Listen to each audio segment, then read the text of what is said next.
we're here at the legislature where decisions are made about the grizzly bear hunt, that 91% of British Columbians are opposed to having.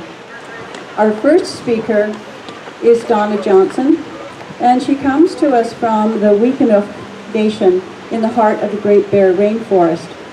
Donna has lived with grizzly bears who share the lands, the forests, the waters, and her name, her cultural name, means female grizzly. She has a very intimate connection with grizzly bears, and she's worried for their future.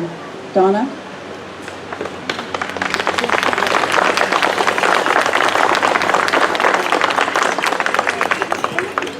Thanks, Val. Thank you all for coming out today and supporting the Grizzlies to end this trophy hunt. Thank you, sir. I would like to acknowledge the lands that we're on of the Songhe and Esquimalt people. Thank you.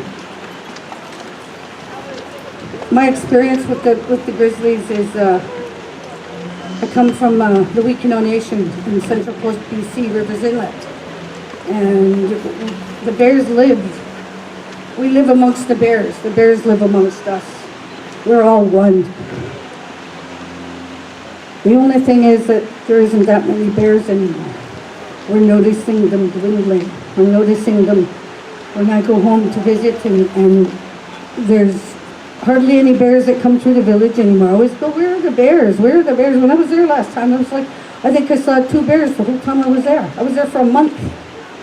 You know, like, and it's really, really sad. And, you know, we have a bear project. It's called the Wuikinuxv Bear Project, happening up at home. And this project involves somebody going to rubbing trees, because we have rubbing trees, and there's 1,000-year-old bear trails that go to these rubbing trees that they use all the time. And these trails, along the trails, there's footprints, there's paw prints in the ground, and on the paw prints there's moss growing in them. So it's like carpeted.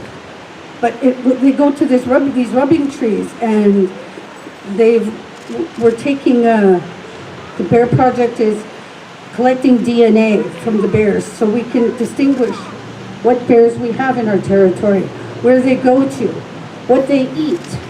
You know, like, if they're diseased, if they're sick, if they're, you know, there's all kinds of different things that come out of this bear project that we're learning all the time.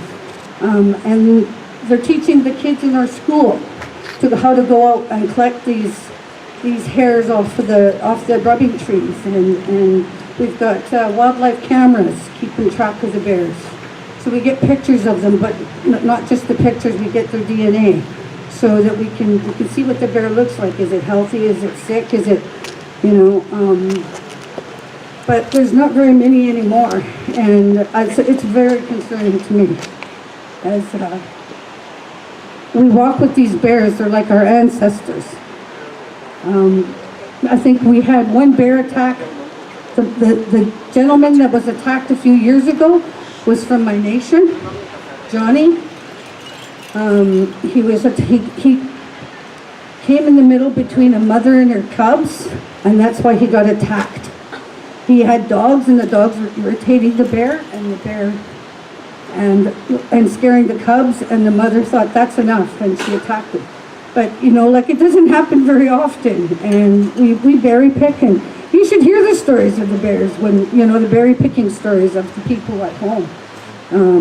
It's amazing, you know, and these animals are like ancestors to us, and they're dying, they're being killed, and this isn't right.